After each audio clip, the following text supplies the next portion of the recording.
Subscribe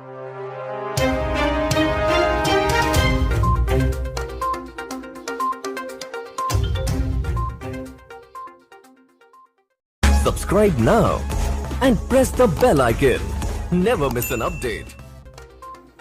चाय पर विशेष चर्चा कार्यक्रम में डबरा विधायक सुरेश राजे के बाद आज नेत्र रोग विशेषज्ञ doctor Sunil Sharma MS site care नेत्र चिकित्सालय से चर्चा।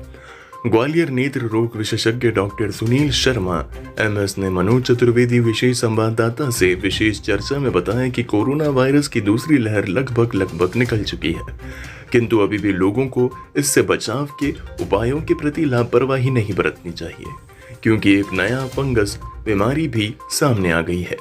यह एक फंगस बीमारी है। यह उन मरीजों में अधिकांश तक उन लोगों में हो रही है जिन्हें कोरोना हुआ है या कोरोना के इलाज में औद्योगिक ऑक्सीजन सिलेंडर, स्टेरॉयड या डायबिटिक मरीज हैं। एक और तथ्य सामने आया है कि जिन लोगों ने भाप का अत्यधिक मात्रा में सेवन किया है उन मरीजों को भी ब्लैक फंगस हो रहा है। इसके शुरुआती लक्षण ये हैं कि मरीज की नाक में दर्द, नाक से काला पदार्थ आना, नाक से खून आना एवं गाल पर सूजन आना एवं आंख में कम दिखाई देना, आंख में सूजन आना है। यह बीमारी अत्यधिक खतरनाक है। शुरुआत अवस्था में यह पता पड़ जाए और इसका इलाज हो जाए तो इस बीमारी से बचा जाए तो बीमारी की गंभीर अवस्था से बचा जा सकता है। उसके लिए आंख के डॉक्टर एवं नाक, गला, कान के डॉक्टर से तत्काल संपर्क करें। इसका सबसे इलाज सावधानी भी है। यह भी डॉक्टर सुनील शर्मा ने खास बातचीत विशेष संवाददाता मनोज चतुर्वेदी से।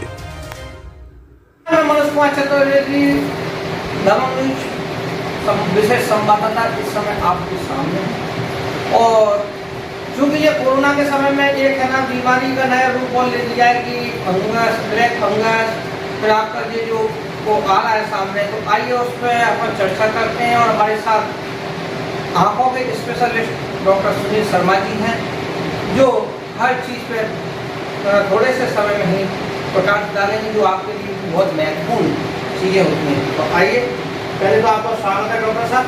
धन्यवाद। मैं बड़ा आभार प्रकट करता हूँ कि आपने ये हमें म्यूकोरमाइकोसिस विषय पे बात करने का मौका दिया और आप मेरे साथ तो समाज के जागरूक करने के लिए एक अच्छा चर्चा का विषय रखा। जैसा कि डॉक्टर साहब अभी ये कोरोना का सेकंड लहर जो निकली है, और तो ये अपना जो ब्लैक फंगस ये उभर के सामने आ रही है, डरावना सब आ रहा है, उसमें थोड़ा प्रकाश डाले हैं क्या? बिल्कुल। मैं ब्लैक फंगस जो बीमारी आई है कोरोना के 15 या 20 दिन बाद लोगों में देखने को मिला, और ये भारत सरकार ने कई राज्यों में महामारी घोषित की गई है।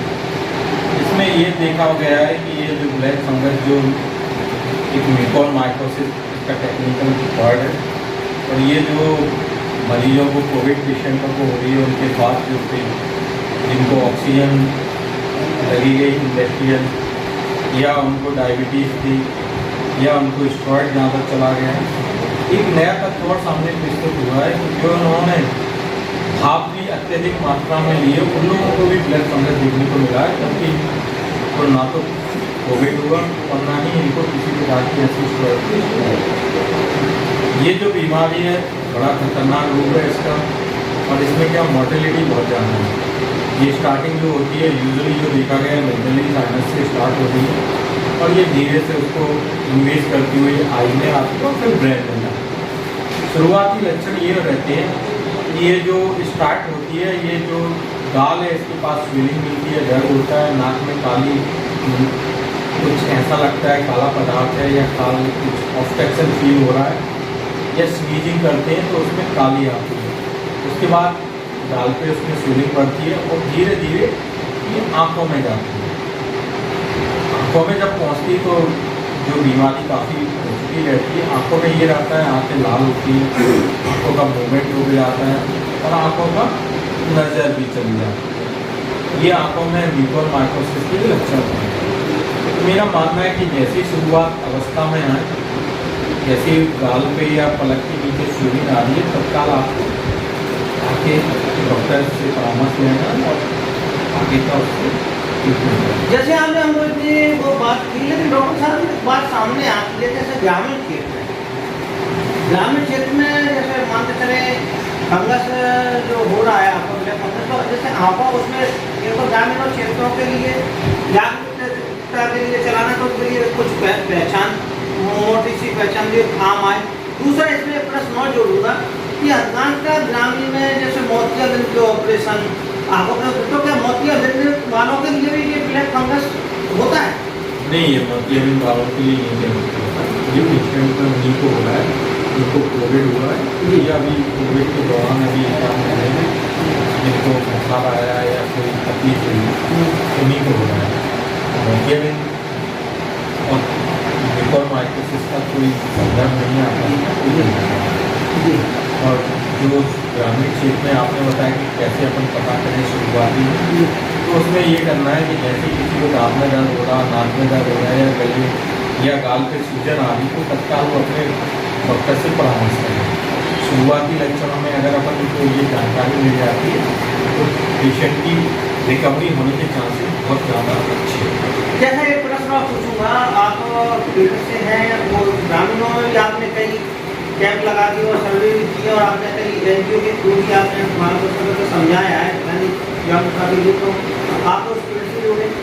मेरा कहने का मतलब ये है कि जैसे आप देखा ग्रामीणों के लिए, अब ग्रामीणों के लिए कोई भी लक्षण हो रहा है या ग्रामीणों के लिए, उसके लिए तो एक प्रश्न होता है कि जो ये आँखों का ब्लैक फंगस है, आँखों को होता है, तो सबसे पहले लक्षण के लिए क्या कह रहा है, आई डॉक्टर को दिखाया आँखों को कि किसी और डॉक्टर को, वो शंका ये समाधान। आपने बहुत अच्छा प्रश्न पूछा। जैसे शुरुआती लक्षण है, नाक में दर्द हो रहा है या गले में हो रहा है, तो सबसे पहले जो डॉक्टर है ENT से आप संपर्क करें और जो उसके साथ में आपको आँख वाले डॉक्टर से संपर्क करें। कभी शुरुआती में म्यूकोरमाइकोसिस में देखा गया है कि सीधे आई में एक्सपोजर होती है, आँख लाल हो रही है, आँखों में मूवमेंट आ रहा है, उस अवस्था में आप जो है आई वाले डॉक्टर से संपर्क करें। बाकी पे स्विमिंग आ रही है गाल पे और नाक में दर्द होगा, तो सबसे सर्वप्रथम आप ENT वाले डॉक्टर से तो सबसे पहले अगर कोई लक्षण लेकर आया तो ENT वालों को दिखा के फिर आप आई डॉक्टर से भी संपर्क करके दोनों का वो ले सकते हैं। जी। आपको ये बात हो रहा है कि वर्तमान में जैसे ग्रामीणों के लिए कोई ये हवा से भी सुनने में आती है, हवा का भी कुछ ऐसा या कि वायु को पॉल्यूशन वायु वगैरह इसका भी कुछ इफेक्ट है, ऐसा ब्लैक फंगस में हेल्प करता है, क्या कहना है? ब्लैक फंगस में जो इसका पॉल्यूशन से तो कुछ नहीं, पर पॉल्यूशन इनडायरेक्टली अपनी बॉडी की इम्यूनिटी कम करता है, तो इनडायरेक्टली फर्क है, पर डायरेक्टली इसका कोई नहीं। हमारे साथ डॉक्टर साहब थे और उन्होंने भी कोई स्पष्ट बात रखी। आपको एक बात होता है, आपका NGO में बिल्कुल अपनी सेवाएं भी देते हैं और आप कैंपों में भी सहायता देते हैं, और निःशुल्क कई बार आपने अपने जो भी समझ में आए तो उन व्यक्तियों को आप मार्गदर्शन भी करते हैं, समाज सेवा से भी जुड़े हैं। तो उन्होंने हमारे लिए चरण के लिए समय दिया, उनके लिए बहुत बहुत धन्यवाद डॉक्टर साहब। धन्यवाद। और आपने धन्यवाद आपने जो मेरे को